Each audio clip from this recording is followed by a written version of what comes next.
All right, good morning. Stay focused. All right, good morning. Happy Monday. Hope you're doing well. Today what we're going to do is we're going to go over solubility, which is making compounds make solids precipitate in solution, or making the precipitates go back into solution, making them soluble. We're going to look at our last main equilibrium constant, which is KSP. And we did look briefly at this in the Le Chatelier's principle lab, but we'll come back and formalize what's all going on in this chapter. Wednesday, make sure you turn in the acid and bases lab we did last week and stuff. Should be pretty chill. And this Wednesday, the big thing is class presentations, and I'm so pumped to see what you've done. Class presentations will be the only thing we do. It'll be in this room to this group. Please make sure you're here on time on Wednesday, because once the people are done, we're all out of here. All right, so yeah, be here. We'll be good to go. There is no quiz or problem set this week, or lab for that matter, but you will turn in your class presentation paper, give your presentation.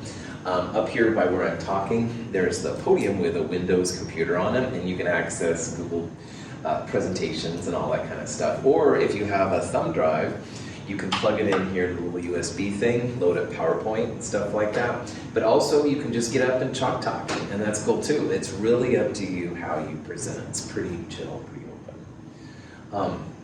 Any questions, that kind of stuff? Cool. So solubility is sometimes seen as chemical magic, because in a good chemist with solubility understanding, you can make solids appear and solids disappear. But it's not really magic, all right? It's a combination of knowing about, say, for example, acidity, all right? So amount of acid or base can make solids appear. Also, temperature is a big player. So we'll see all these things come in. We'll definitely talk about Le Chatelier's principle a little bit and see what's happening. When a solution containing iodide ions is added to one containing lead 2+ ions, a precipitate of lead iodide forms. This precipitation reaction occurs because lead iodide is an insoluble ionic compound.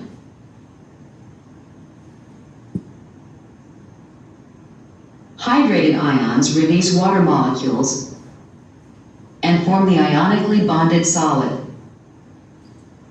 So when the yellow stuff appears, and the yellow stuff is this lead 2 iodide compound, it happens because the lead, which is basically a Lewis acid, is surrounded by water molecules, and the water atom molecules are displaced, and the iodides come in. There is, if you will, a tendency for the iodides to bond with the lead and make a solid. So when that desire is high enough, then you begin to see solids. Sometimes with certain compounds, there's no reason for the leads, which by the way are those green ones, to ever form solid compounds with the other ions. A quick review from Chem 222, a solid, if you see a little precipitate or anything like that, is basically just some kind of three-dimensional lattice network of alternating ions. So in this case, there are two, hopefully, iodides for every one lead, and they kind of go on and on and on in all directions, blah, blah, blah. In this chapter, we're going to explore how these kind of conditions can be made to either make more solid or make less solid, because sometimes that's what you want too. And we'll talk about all the different things. One really important part, though, about this chapter is how we define solids. And so up here on the right side of the chalkboard, I have the kind of expression we're going to talk about. So lead 2 iodide is PbI2. And when it's a solid, when it has this three-dimensional network, we would write PbI2 solids. And all of these solids we're going to see are in equilibrium with their ions. So if you break this up, iodide is almost always -1. And there's two of them, so that would be 2I- as aqueous, and the lead 2+ ion would be the other part. So what we're going to see a lot in this chapter is an equilibrium constant based on how soluble things are. And we're going to refer to these as KSP. And the important part here is that when we're talking about solubility, the ions that make up the solid are always the products, and the reactant will be the insoluble solid. So for this reaction, PbI2 would be the insoluble solid, the reactant, and the ions, which in this case would be Pb2+ and 2I- would be the products. So if you're going to write an equilibrium constant K, like all the other Ks we've seen, products on top, reactants in the bottom, all of our reactants are solids or liquids, which means they don't appear in the equilibrium. And then in this case, the products would be the lead 2 plus concentration times the iodide ion concentration squared. So that's going to be super important. You never want to have the solid on the product side unless you have some really weird kind of thing going on. So be very, very careful. Always write the solid as the reactant. And then finally, for those of you that have been with me since Chem 221, or from whenever you get Chem 221, in Chem 221, we would have said lead 2 plus 2 iodides, single arrow makes PbI2 solid, because it is an easily to see solid, and it's kind of a cool yellow color. And by the way, we're going to see this yellow color in a lab coming up, so hang tight. Woohoo! Anyway, getting too excited there. Anyway, in Chem 221, we just considered this to be a one-sided arrow, like it was one way only. But in reality, now that we're in the big kids class of Chem 223, it's an equilibrium. And even when the solid is beautifully and dazzlingly yellow and stuff like that, there will still be some ions running around. And the presence of these ions will allow us to control how much solid we see, if any, all right? And we'll see how this all works out in this chapter. Any questions on any of that stuff I just said? In Chem 221, in the net ionics lab, all right, if you took this from me, this will look familiar, but if you haven't, this is the solubility guide that we usually use here at Mount Hood to tell when things are soluble, which means they dissolve in water, or when they're insoluble. So you stir them together and you see a solid. Now, this is probably not something that you've thought about for a while, even if you have been with me, and if you haven't, I totally understand. So I just want to review this little chart because this chart will still be helpful to us. We're going to look beyond this chart, but it will still give us a baseline as to how everything works out. In this version of the solubility guide, things on the upper left-hand corner and the lower right-hand corner, that's when you write AQ, when it's soluble. Soluble means that it dissolves in water. If you see something in the upper right corner or the lower left corner, that's when you see something that's insoluble, and that's when you'd write a solid. So in Chem 221, I made a big deal how there's certain ions that for all purposes are always going to be AQ. Nitrate is a great example of that. Sodium ion, potassium ion, stuff like that. So as a question I might offer you, I might say, hey, is barium nitrate an aqueous compound or is it insoluble? Well, barium is not on this list, but boy, nitrate is, all right? And anything with nitrate, for this chart anyway, if we put it in water, it's going to dissolve. So we would say that this compound is soluble. You would write BaNO32AQ. You wouldn't write BaNO32S. That would mean it was insoluble. This one is definitely soluble. Now, if you keep going down the chart, this is going to be an important little subgroup for us. And what it says is that salts, which is just ionic compounds, of chloride, bromide, and iodide are usually AQ. They're usually soluble. But an exception we'll see a lot of is that silver ions, the mercury 2 plus ion, and the lead 2 plus ion, those are exceptions. So for example, if you looked at, say, barium chloride, all right, well, most chlorides are AQ. Barium is not one of these three. So barium chloride, we would say, was AQ. It's soluble, all right? On the other hand, if you have a silver ion reacting with chloride, AgCl, well, now Ag is an exception. So that means AgCl would be insoluble and you'd write a solid next to it. If you keep going down, most sulfates are soluble, AQ, but barium is an exception. So for this case, if I said, hey, is BaSO4 soluble? Would you write AQ? You'd say, no way, Russell, because barium is an exception. It's now on the right side over here. So you would not write BaSO4 AQ. You would write, in this case, BaSO4 solid, showing the fact that it is a solid. It's not soluble in water. The lower one is the same kind of idea, it's just reversed. So most carbonates are insoluble. You'd write S next to them. The exceptions over here, though, are important. Ammonium is one of the ones that's always AQ. Alkali metal cations are also exception.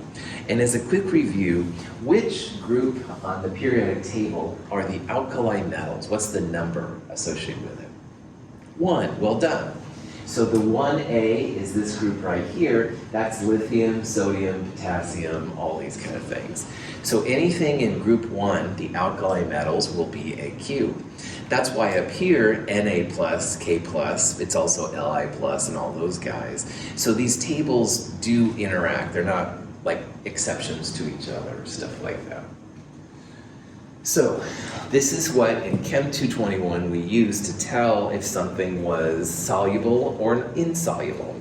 So for example, in Chem 221, I'd say, well, I don't know, Juliana finds me some blah, blah, blah, acetate, and I have no idea what blah, blah, blah is, but I hear the acetate ion. Aha! Acetate, always soluble. For this chart anyway, I can write AQ next to it. On the other hand, Jonah finds some blah, blah, blah, chromate, and I have no idea what that first part was, but I heard chromate. Chromate is usually insoluble, so I would predict that Jonah's compound, you would write an S next to it, which means insoluble. You would see the solid in the water if you placed it there.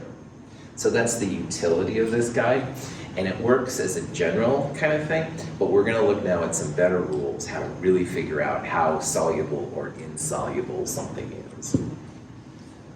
Any questions on that? Don't mind me derailing you for a moment. No. When I think of the term salt, I think of table salt. I think of sodium chloride compounds. What qualifies something as a salt? In chemistry, officially, a salt is the product of an acid-base reaction, Julian. And if you happen to have hydrochloric acid and sodium hydroxide, which are the most common acids and bases, you absolutely get table salt, quote unquote, and water, all right? But really, this is a salt. It's the product of an acid-base reaction. Now, chemists took this definition and went even further, and a salt now is really any ionic compound, because even if it was strontium chromate, we could have a strontium hydroxide and some kind of chromate acid, all right? And we could make the strontium chromate as that. So when you hear salt in chemistry, just think it's like an ionic compound, all right? It's gonna have a cation and an anion. It could come from an acid base, but honestly, most of the time it doesn't. It just means you've got some kind of cation and anion coming together. That's a great question, though. Excellent. Other questions? This is a dumb joke, but what the heck, I'm derailed anyway. The base is under a salt. Star Wars, May the 4th. Oh, okay. To keep my day job, I know. Anyway, other questions? Good. All right, so now what we're going to do is think about solubility from a little bit bigger perspective, because now we're talking about equilibrium, all right? And table salt is, by all means, the most common salt of all time from my chemistry perspective. And outside of chemistry, when people say salt, they mean sodium chloride, even though in chemistry, technically, it's an anionic compound. So sodium chloride, all right, all around us, french fries, blah, blah, blah. In the old days, when I was a young, rambunctious teenager or whatever, I would go to McDonald's and they had this salt shakers out on the table at those times. And I would put like salt in my friends' drinks, and once in a while they'd do it to me, and I thought that was so funny. I know, it was days before the internet, what can I say? But anyway, sodium chloride dissolves really well in water. All right, you put it in, stir it up and stuff, it goes away. So we would write NaClAQ, all right? Because the solid breaks up really readily. And when it breaks up in water, it doesn't stay as NaCl, it breaks up into the cations and anions. So in this case, it would be the Na plus and Cl minus.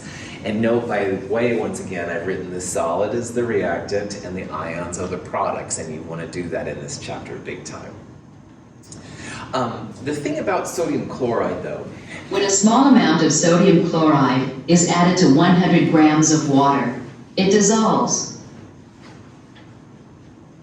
If we add more and more salt, eventually no more can dissolve in this amount of water. The quantity of salt dissolved in this solution, about 35 grams at room temperature, is a measure of sodium chloride's solubility in water. if I kept adding sodium chloride table salt to my friend's drink, and then you stir it up and stuff, and it does tend to dissolve. But there is a limit, all right? That every solvent, water in this case, the AQ, has a limit as to how much sodium ion and chloride ion it can contain. And that's where the solubility part comes in. And we say in chemistry that the solubility of sodium chloride is exceeded when you start to see the solid. So I like to think about it like there's a threshold, all right? And you add sodium chloride, and you add sodium chloride, and it's no problem. But you get to a point, and then it doesn't dissolve anymore. You stir it up as heck, and it still is there, all right? That's when the solubility has been exceeded. And in chemistry, knowing what that solubility level is, like how much sodium chloride can you put in water and still have it dissolve, is really, really helpful. Some compounds have huge solubilities. All right, sodium chloride in water is very, very soluble. Other compounds, like silver chloride, very insoluble. It takes just tiny, tiny amounts to begin to see a solid.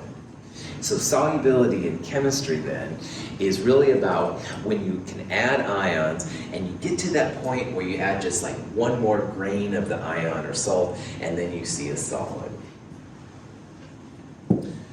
Now, some compounds like sodium chloride, you can just pump them into water and they just keep dissolving for a long, long time. Other compounds, you add just a tiny bit and it begins to see a solid. Now, earlier I talked about how chloride usually AQ with things like sodium chloride, like most compounds. But when chloride is with silver, lead 2 plus, or mercury 2 plus, they quickly make solid compounds, all right? This group of ions is sometimes referred to as the silver group, and it's a historical thing, not as appropriate now, but it is still sometimes what they're called. Yes, this is a weird mercury 2 ion. It's mercury 2 plus, and lead is only 4 plus 2. Lead can also be plus 4. Plus 4 lead has its own things. So silver is just silver plus, lead 2 plus, and mercury 2 plus. But anyway, all of these react really readily with chloride, bromide, and iodide. So if chloride is what you're adding, you'll quickly make AgCl solid, or PbCl2 solid, or Hg2Cl2 solid. And we're going to be looking at these group of ions in a future lab, which is kind of cool. So, back to solubility. If you see a solid when your stuff is forming, that means you've gone past the solubility point. And because it happens so quickly with these are all considered to be insoluble. That's why on our Chem 221 chart, chloride with those 3, instant solid. Doesn't take a lot to make it happen. This is a video, super high resolution video. This is silver nitrate and just sodium chloride, and this is the actual silver chloride forming. And this is the reaction in Chem 221. When moderately concentrated solutions containing silver ions and chloride ions are mixed, the resulting solution is supersaturated with silver chloride. A precipitation reaction occurs until the system reaches equilibrium. In this model, the red and white molecules are water. Chloride and silver ions, gray and green respectively, are in solution.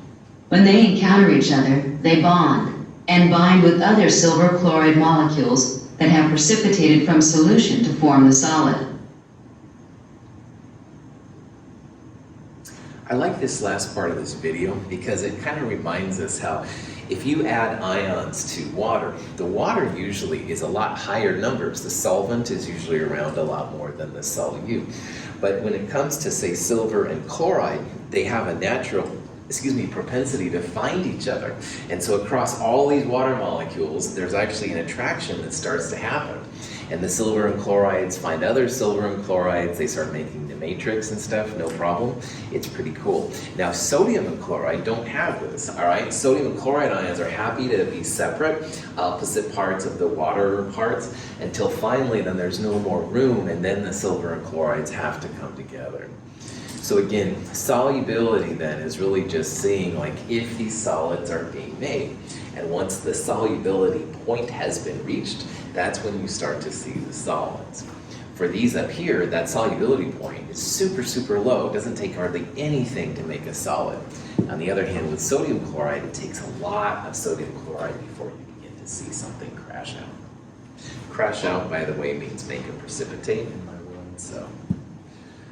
Any questions on that? Cool.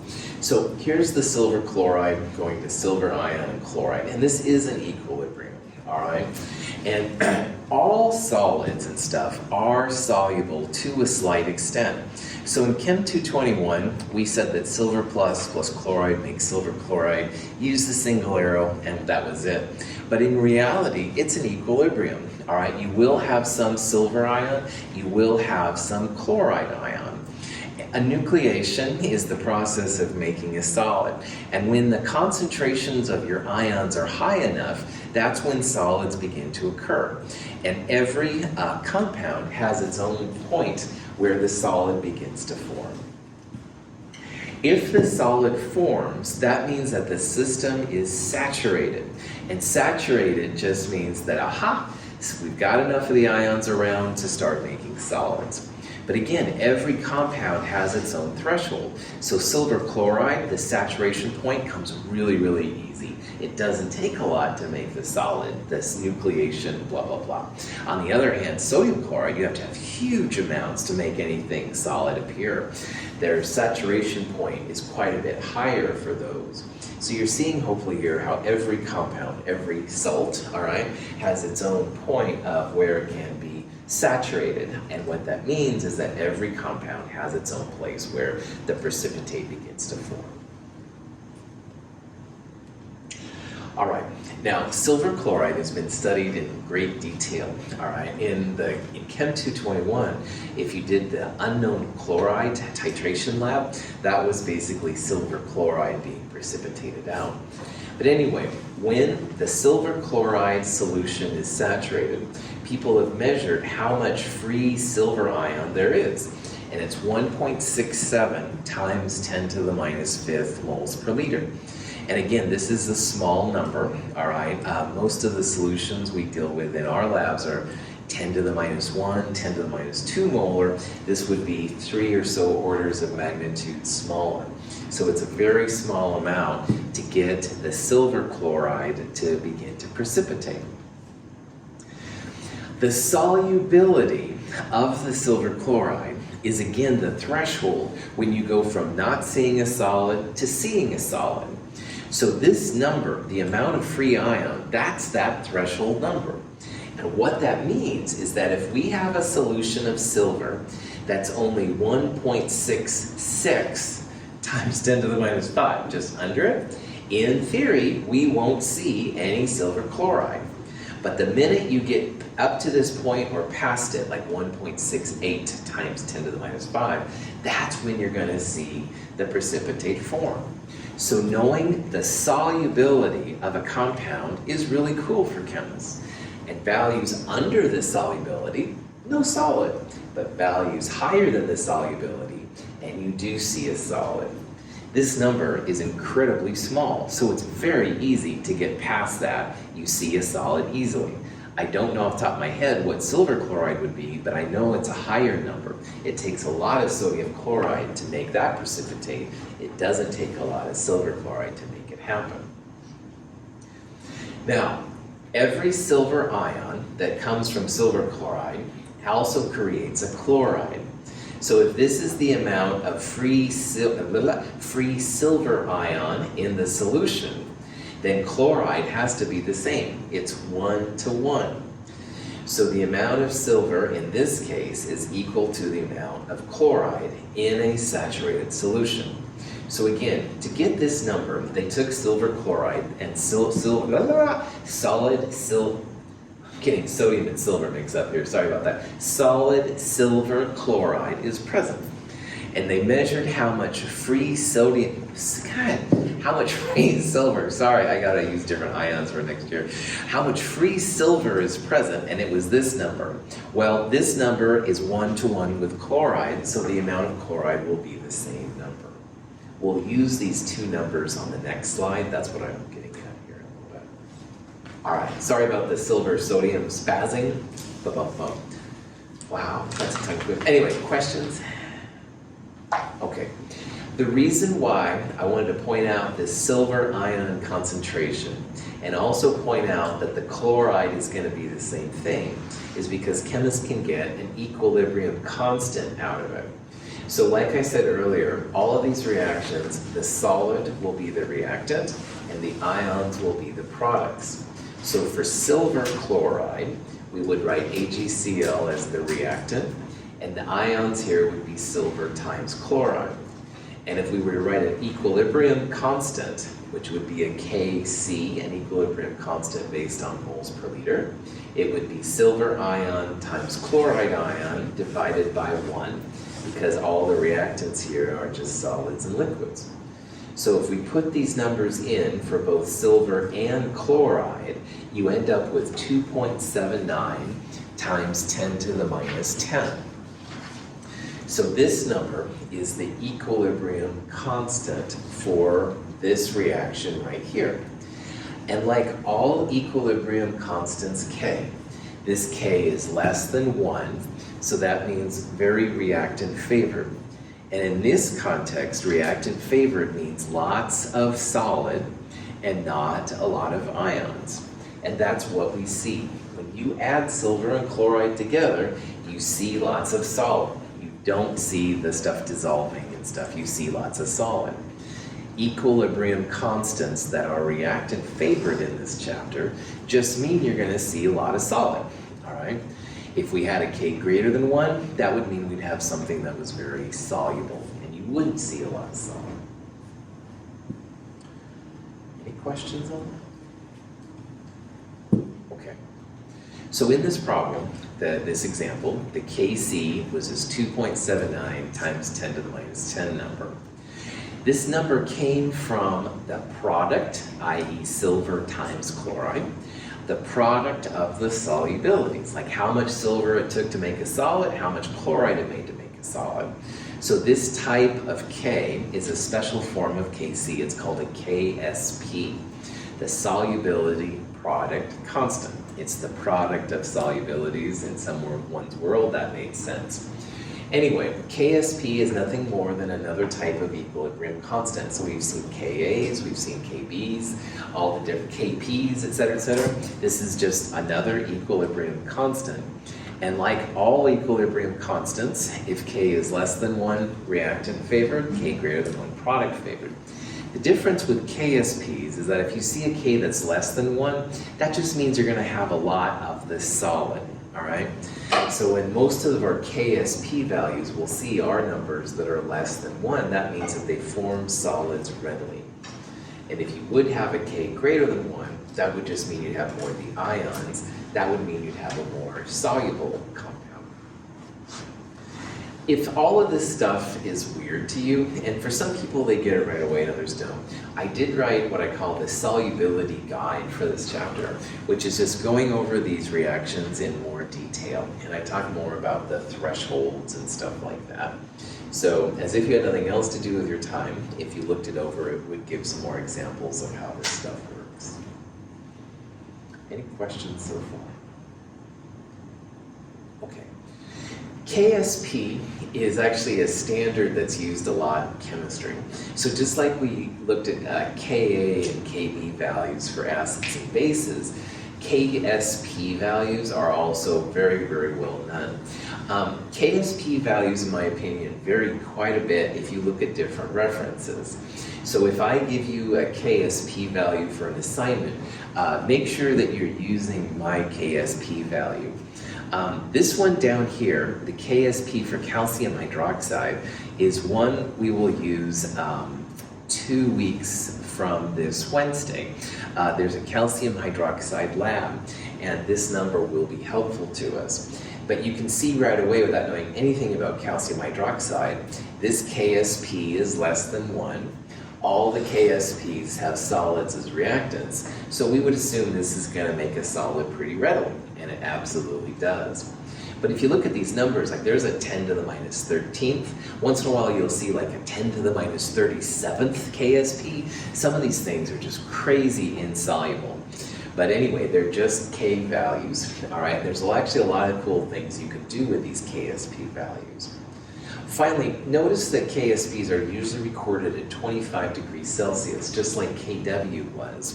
And that's going to be important. We'll talk in the next chapter about what to do with solubilities when you're not at 25. But for right now, just realize that most of these KSPs will be listed at 25 degrees. You don't have to memorize any KSPs, definitely. Are there any that you have memorized? No, some of them, like this one in the lab, so I know this number quite a bit and stuff like that, but yeah, but don't spend your time worrying about stuff like that. Do you know off the top of your head one of those 10 to the minus 37 KSP values would be? It's a mercury Hg2Cl2, I think, Juliana, so, but look them up. There's some really random kind of things. Some of the mercury compounds are super insoluble, and they have just really, really small KSP values. But anyway, it's kind of fun. See if you can find the lowest one possible. I think the lowest one I've seen is 10 to the minus 37, which is pretty freaking small. Put in your own F word, of course, if you're over 18. But anyway, I digress. Other question? When solid lead chloride is added to water, a small number of ions are released into solution. Those ions can reattach to the solid, while other ions can dissolve. A state of dynamic equilibrium is reached, in which the concentrations of ions are constant and can be described by an equilibrium constant expression. So in Chem 221, if we would have, say, theoretically at least, put PbCl2 in water, we would have seen a solid, and we would have said, oh yeah, it's insoluble, it doesn't dissolve. But in reality, now that we know about equilibrium, we just know that there's a propensity to have more solid than ions. And you can see that now because this K is less than 1. Less than 1 Ks mean more reactant than products. So for PbCl2, which is how we're writing all these expressions, you would absolutely expect to see solid. It has a K less than 1. But you will have some ions. So if you put PbCl2 in water, some of the lead, and some, which is the white one I think, and some of the chloride, which I think is green, they're hydrated. All right, this is the ion dipole force from Chem 222. And the waters will surround some of them and extract them from the matrix. So you will have some Pb2 plus and some chloride floating around your solution. So someone puts PbCl2 in water and says, oh yeah, it's insoluble, I can drink it now? No, because you're going to have free lead and chloride, and the lead especially is not something you want to be drinking a lot of if you can help it. So just realize that having an insoluble compound doesn't mean that it's all going to be as a solid. You will have some of the ions running around. And in the case of things like mercury and lead and chromium, some of the chromium salts and stuff like that, you want to be really careful of these things. That's why it's good to protect your waterways and jazz like that, but that's neither here nor there. So we put this in water, and we do see a lot of solid, absolutely. But you will have some lead-2 ions and some chloride ions running around. And the question is, how much lead and how much chloride will be around? And that's what we'll start tackling. And knowing the KSP values, we can actually figure that kind of stuff out. So here's a question though before we go any farther. Let's say that we wanted to think about barium fluoride dissolving in water, and which one of these would be the KSP expression. And hopefully I've been babbling enough already that you can kind of figure this out. You want to have the solid as the reactant and the ions that go into it as products. So barium fluoride, first of all you have to know the formula, but barium fluoride is BaF2. Barium is an alkaline earth metal in group 2A, and fluoride over there under 7A, to figure out its charge, you go 7 minus 8, so fluoride is -1. So barium 2 plus and fluoride -1 makes BaF2. That's going to be the solid, and then the ions that go into it are the products. Now, fluorine, which is neutral F, is one of the diatomics. Have no fear of ice clear brew. The fear part is fluorine. However, that's for neutral fluorine, and this is fluoride. This is the F-1 part. So you wouldn't write it as F2 minus 2, which sometimes people want to do. When you have two negative things, they try and stay away from each other. So the best way to write this expression then would be this one right here. BaF2 is barium fluoride, and you'd write it as a solid on the reactant side. And then the products would be the barium 2 plus ion, and you would write this as 2F minus AQ. It's not F2 2 minus or something. F2 is only for neutral fluorine, when you have equal protons and electrons. But in fluoride, which is this guy, fluoride has an extra electron. And 2 F minuses don't get along well with each other. Negatives tend to repel each other. So you would write 2 F minus there. Any questions? I had an off-topic question. Okay. Because you mentioned the group name for alkaline metals. Sure. And it occurs to me that there's a meaning to that word now that we have, having studied acids and bases at that point. Is there a reason behind the name? Is it something to do with them forming bases easily? Yeah. Alkali means basic as well, and that's group 1. And alkaline earth, which is another thing of that. It just means that they're really easy to complex with hydroxide, and that's where the base part comes from. They don't usually make acids, all right? And so alkaline earths, calcium, magnesium, they're found in mineral deposits, stuff like that. So I think that's where that earth part get kicked in. But you're right, yeah, like sodium hydroxide is a base. You don't have hydrogen sodium or some kind of acid version, all right? Yeah, and they're just really readily easy to complex with bases. So there's a lot of basic kind of things that happen from it. Absolutely.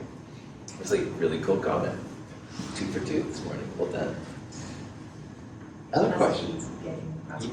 Oh yeah, it's like it's all kind of coming together. Sometimes these things kind of happen at random times. Those are great comments, Juliana. So.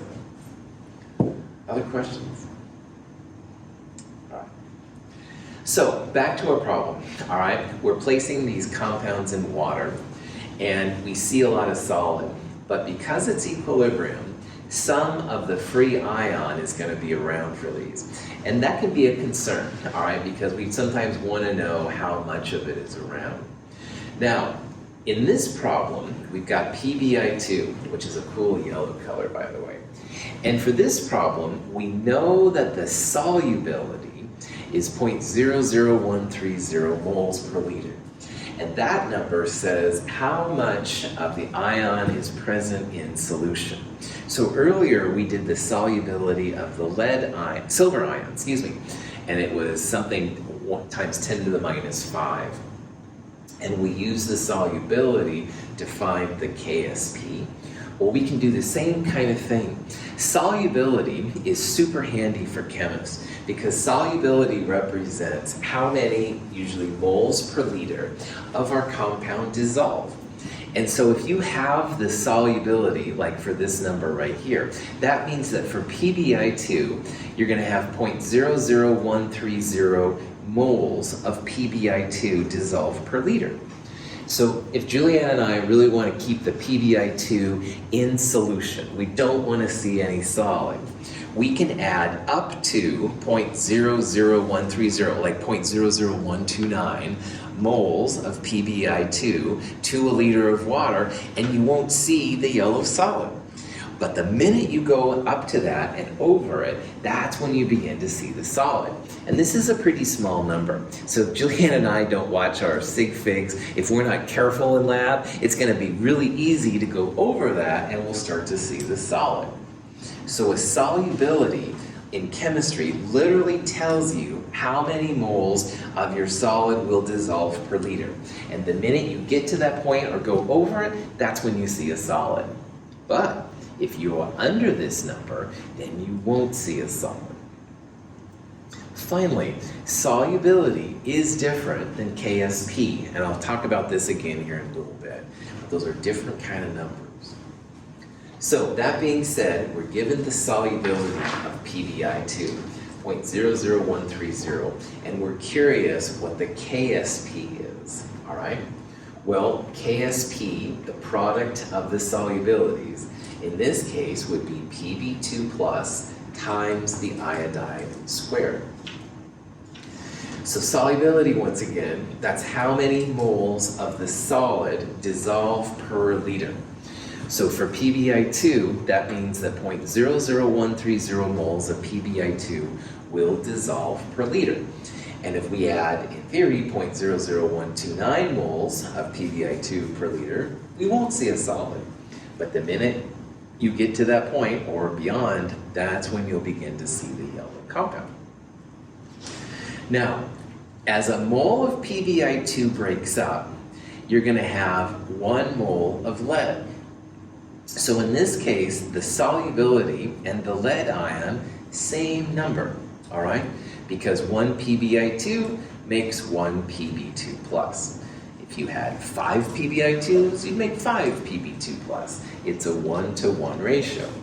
So in this case, the Pb2 plus and the solubility, same number. What do you think will be the relationship between the iodide and the solubility? Squared or 2-to-1, that's right. We will square it here in a little bit and stuff like that, absolutely. So in this case, the iodide, all right, there are 2 iodides for every lead. So the solubility of the iodide, if you will, then in this problem would be twice the lead, and we will square it here in a little bit, Bethany, so you are on target. What this problem is just stating is that, once again, stoichiometry determines a lot of chemistry. If 1 lead is made, 2 iodides are made. If we have 1.30 times 10 to the minus 3 molar lead, we'll have twice that number, or 2.60 times 10 to the minus 3 molar iodide, excuse me. Now the next step is when we'll square it and stuff like that. Questions how these numbers came around? Sweet. So the lead, 1.30 times 10 to the minus 3. The iodide, 2.60 times 10 to the minus 3. KSP will be the lead ion times the iodide ion concentration squared. Now, I want to show you a little trick here, and I'll show you why this is important here. To find KSP, you would put this there, that there, and square it like Bethany said, and we'll do that on the next slide. But I also want to point out something here. 2 times the lead equals iodide. So if we rewrite this in terms of lead, you'd have lead times, and remember iodide is 2 times lead, it would be 2 times lead squared. And if you square everything inside, 2 squared is 4. You'd have lead squared times lead, which is lead to the 3rd. I'll talk about why this is important here in a little bit. But you could rewrite this, if you'd like, and on this problem, honestly, it doesn't make a lot of sense, but it will in a little bit. You could write it as 4 times the lead concentration, this number, to the third power. And there's a reason why I'm bringing it up. I'll show you here in a little bit. Is that cool? Anybody have questions on that? Okay. So going back to the original idea, which of course was to find KSP, you could do it 2 different ways. You could take the lead number, which was this number, times iodide squared. Iodide was this number times 2, which is cool. On the other hand, if you want to talk about it in terms of just solubility, and solubility, once again, is how many moles of this compound dissolve per liter. Lead and solubility are the same. So the solubility to the third power times 4 would be an alternative way to find this. So I don't care which way you do it, all right? You can take this number times 0.00260 squared, or you can take the solubility, cube it, multiply it by 4, you're gonna get 8.79 times 10 to the minus 9. And again, you can do this 2 different ways. Questions on just the math? Okay. The reason why I wanted to show you this is because in this kind of chapter, a lot of times solubility is listed as X. And if you have solubility, you can go directly to KSP without figuring out the individual concentrations by KSP equals 4x to the third power. On the other hand, if you want solubility, and this is more common, and you have KSP from one of those tables, you can calculate solubility pretty readily. KSP, divide by 4 first, and take the cubed root, that'll get you solubility. So why this is important is that KSP values, there's lots of tables of them, all right, all over the place. But they often don't list what the solubility is, how many moles per liter will dissolve at 25 degrees Celsius or whatever. So this is actually a quick and dirty way to figure out solubility X. If you know KSP, you can find X. On the other hand, if you have a brand new compound, if you have solubility, you can find KSP from it as well. I'll show some examples of what I mean by this here in a bit. So, solubility, X, and KSP, equilibrium constants, are different things. That's the number one thing to realize here. We're going to see that KSP values have lots of uses. Solubility is really helpful if you want to see how much of your compound will dissolve in a liter of water. You can find solubility from the KSP if you know these kind of expressions. KSP values are listed because there's actually a lot of uses for KSP. Solubility is kind of a specific thing if you want to see how much of something dissolves. So that's why chemists usually list KSP values and not necessarily solubility. And again, solubility is cool because this number, or whatever is equivalent, once you go past that number or equal to it in theory, then you're going to see a solid. But if you can keep your solubility under this number, then in theory you won't see a solid and it'll look just like a dissolved compound. Okay, so this particular piece right here is really helpful if you have a solid and you want to see how much of it dissolves in water, all right? And these expressions right here are just related to the number of cations and anions. And if you ever need to go through these, I absolutely will help you, but on the other hand, just FYI, I've done the hard work for you. But notice here how if you know the number of cations and anions, or anions and cations, you can use then one of these different things. X, once again, is the solubility, how much of the compound dissolves in a liter of water. You won't be able to usually find, for example, a solubility of KClO3, but you can find a KSP. So you can solve for the solubility X by doing the opposite. So X would be the square root of KSP, for example. Same thing for these other ones, magnesium hydroxide, all right? We'll be able to find a KSP pretty easy, but solubility X would be a harder thing to find. So KSP divided by 4 cubed root, that will give you the solubility of MgOH2. So again, if you're trying to keep things in solution, if you don't want to see a solid, you want to stay under the X threshold, under that amount of moles per liter that dissolves. And if you know KSP, you can use these different expressions and stuff to figure that out. Any questions on that? All right.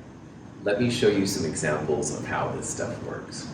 So here's an example. We have copper to phosphate. We have a KSP, and we want to find solubility, which is the X, all right? Well, first of all, we need to know what copper to phosphate is.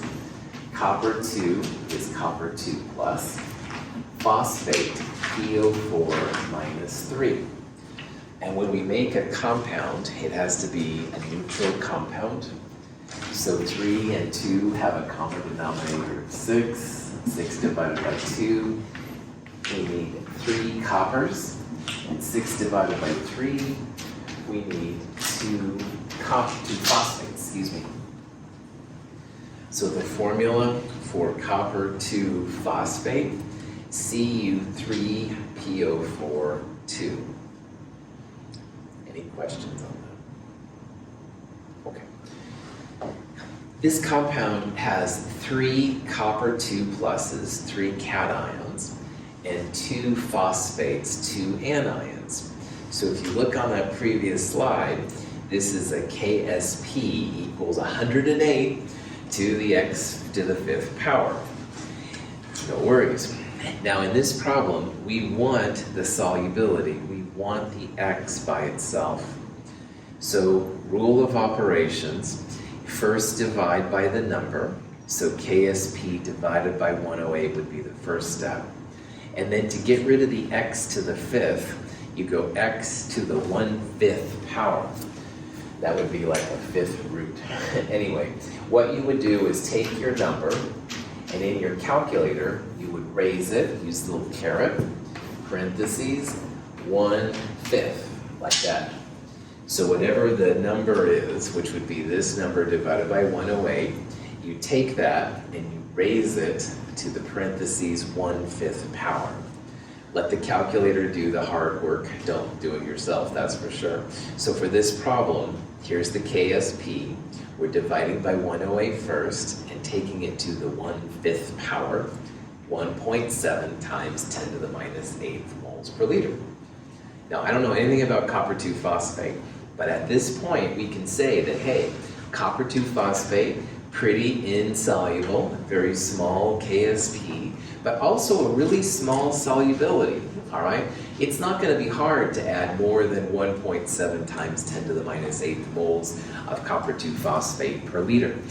But if we wanted to keep this in solution, we would want to try and say maybe add 1.6 times 10 to the minus 8 moles of copper 2 phosphate in a liter of water. And then we would not see a solid. But the minute you get to this point, or just a little beyond, you're going to start seeing a solid. Any questions on that? Okay.